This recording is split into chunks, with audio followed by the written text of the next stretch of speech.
Professor শিক্ষক ideal নটরডেমের শিক্ষক মানে সারা বাংলাদেশের শিক্ষকরা না। এই যে আমরা দেখি 10টায় ক্লাস, তার আগে সকাল 7টা থেকে একজন টিচার 10টা পর্যন্ত টিউশন করান, আবার বিকাল থেকে রাত্রি পর্যন্ত টিউশন করান। এইখানে সচিবালয়ে বসে প্রতিদিন আমরা নতুন নতুন মিটিং করি, কোন টিউশন শিক্ষকরা করতে পারবেন না ভাই। এই 10 জন 20 জন কইরে পড়ায়, এক একজন দেয় 200 টাকা কইরা, তাও আবার 5-6 মাসের বেতন বাকি। তো আপনি যেই বেতন দিয়ে দেখেন একজন শিক্ষক, তার ন্যূনতম যদি একটা 2 রুমের বাসা একটা মফস্বল শহরে থাকে, আমার বলেন 2 রুমের একটা বাসা 10,000 টাকার নিচে ভাড়া বাংলাদেশের কোথায় আছে? 2-3 রুমের বাসা আসেন।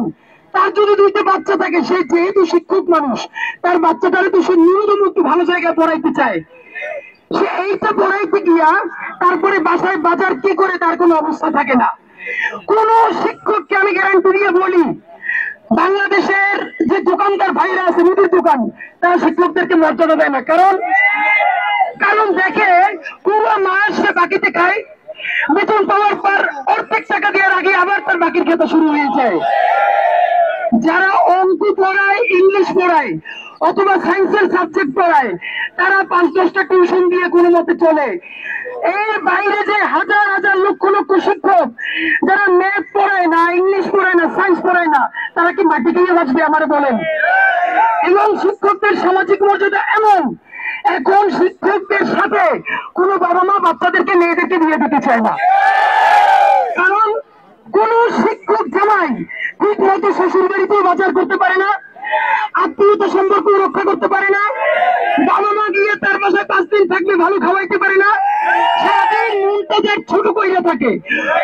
দোকানদার টাকা পায়, আত্মীয় স্বজনের মায়ের চিকিৎসায় টাকা দিতে পারে না, হিসাব স্কুলে কি এখন ছাতাটা পড়াবে আমার বলেন? বাংলাদেশের কোন সরকার মন্ত্রীদের নামে 10 কোটি 12 কোটি টাকায় যখন গাড়ি কেনে, আপনি ভাবেন বাংলাদেশের মতো একটা দেশ, এইখানে মন্ত্রীদের নামে কোটি টাকার গাড়ি লিখবে কোন কারণে আমার বলেন? যার এত দামি গাড়ি ছাড়া চলবে না, তার তো মন্ত্রী হওয়ার জন্য কেউ হাতে পায়ে ধরে নাই। আপনি ব্যবসা করেন, যেরকম অনেকে টাকা পাচার করতে সেইটাই করেন। মন্ত্রীদের নামে ইতিমধ্যে এই সরকারও দেখেন নতুন 30টা গাড়ি কেনার সিদ্ধান্ত নিচ্ছে। সচিবদের নামে কোটি কোটি টাকা, শুধু গাড়ি না, তাদের যে ফ্ল্যাট, অতিরিক্ত সচিবদের এমন আলিশান ফ্ল্যাট তো আপনারা দেখেন নাই। সচিবরা অসুস্থ হয়ে যায় কেন? কারণ চাকরির পরে এই ফ্ল্যাট ছাইরে সে কোথায় যাবে চিন্তাই করতে পারে না। সবার নামে, সচিবদের, অতিরিক্ত সচিবদের নামে এক একটা মিনি জান্নাত বানিয়ে রাখা হচ্ছে। সামরিক বাহিনীর কর্মকর্তারা চাকরিতে তো প্রিভিলেজ থাকেনি, তারপরে অবসরে যাওয়ার পর ডুয়াইতেছে, তাদের নামে বাড়ি আছে, তাদের নামে ফ্ল্যাট আছে। একবার যদি পুলিশ কমিশনে যাইতে পারেন তারা, শান্তিরক্ষীর সঙ্গে তারা ভালো একটা টাকা ব্যাংকে জমাইতে পারেন।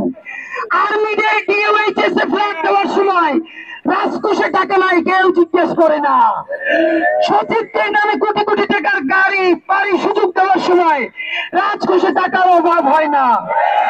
মন্ত্রীদেরকে শুধু এইটাই না, ট্যাক্স ফ্রি কোটি কোটি টাকার গাড়ি মন্ত্রীরা আনতে পারবে, এমপিরা আনতে পারবে, এই জন্য রাজকোষ ফাঁকা হয়ে যায় না। বাংলাদেশের রিক্সাওয়ালা, ভ্যানওয়ালা, সবজিওয়ালা শিক্ষকের টাকায় পূর্বাচলে যে রেল সেতু করা হয়, সেখানে সিএনজি উঠতে পারে না, তখন রাজকোষ ফাঁকা হয় না। আর আমার শিক্ষক